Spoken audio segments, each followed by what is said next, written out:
Perkenalkan, nama aku Redi Bersari, aku dari Fakultas Pertanian Prodi Agroteknologi dengan NIM 05071282530066. Kenapa sih kita harus belajar tentang sejarah perkembangan bahasa Indonesia?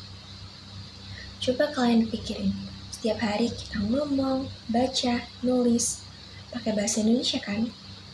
Tapi pernah nggak kalian kepikiran dari mana sebenarnya bahasa yang kita pakai ini berasal?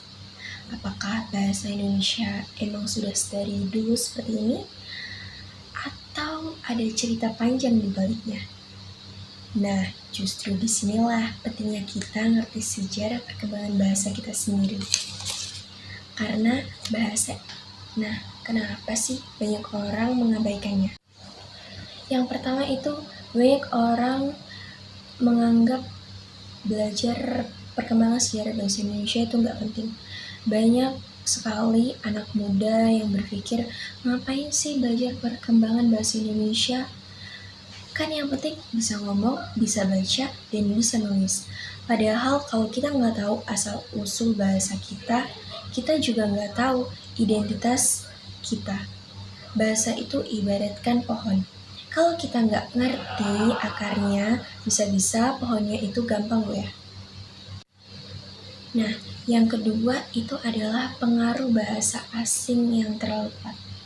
Sekarang ini kita hidup di era atau di zaman global. Banyak banget istilah bahasa Inggris yang masuk ke kehidupan sehari-hari.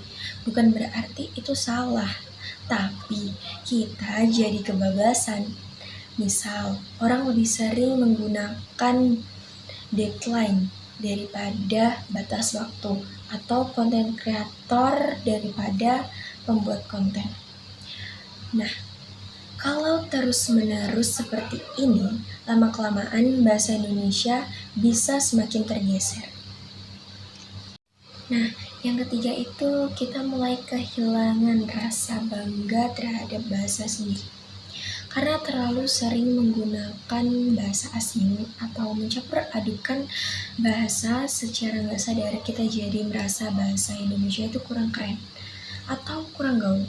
Padahal bahasa kita itu kaya banget, banyak sekali kosakata unik, gaya bahasa yang beragam, dan sejarah yang panjang banget.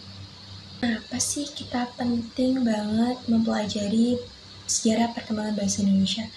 Yang pertama itu agar kita tahu asal-usul dan jati diri kita. Kalau kita jadi tahu bahwa bahasa Indonesia bukan muncul tiba-tiba dan ia berasal dari bahasa Melayu, lalu dipilih secara sadar oleh para pemuda pada tahun 1928 untuk menyatukan bangsa. Artinya, bahasa ini bukan cuman alat komunikasi, tapi simbol persatuan Indonesia. Yang kedua, itu kita jadi menghargai bahasa sendiri. Kalau kita tahu sejarah bahasa Indonesia, kita jadi sadar betapa pentingnya dan berharganya bahasa Indonesia. Jadi nggak sembarangan kita pakai, nggak seenaknya mencampur bahasa tanpa mikir dan lebih berhati-hati dalam memilih kata. Yang ketiga adalah melestarikan warisan budaya. Bahasa adalah bagian dari budaya. Kalau kita bisa menjaga bahasa kita juga ikut melestarikan budaya bangsa. Banyak kata-kata lama yang punya makna mendalam, yang sekarang mulai hilang karena jarang dipakai, padahal itu bagian dari kekayaan bahasa kita. Yang keempat adalah menjadi generasi yang melek bahasa. Dengan paham sejarah, kita bisa jadi lebih kritis dalam menggunakan bahasa. Kita tahu kapan harus formal, kapan bisa santai, dan bisa menyesuaikan cara bicara sesuai konteks.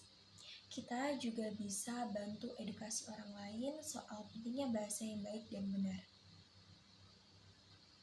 Apa sih yang bisa kita lakukan? Kita bisa melakukan dan memulainya dari hal-hal kecil. Yang pertama adalah mulai menggunakan bahasa Indonesia yang baik di media sosial. Yang kedua, mulai membaca buku-buku buku sastra Indonesia. Yang ketiga, cari tahu asal-usul kata-kata yang sering kita pakai. Yang keempat, bangga dengan bahasa sendiri dan jangan malu memakai kata-kata baku. Jadi intinya bahasa Indonesia itu bukan cuma alat untuk berbicara, tapi hasil perjuangan, hasil pilihan sadar dari pendahulu kita untuk menyatukan bangsa yang sangat beragam. Kalau kita melupakan sejarahnya, kita kehilangan arah. Tapi kalau kita pelajari, kita bisa jadi generasi yang lebih sadar, lebih bijak, dan menghargai identitas sendiri. Jadi kamu masih mau bilang kalau belajar sejarah perkembangan bahasa Indonesia itu nggak penting?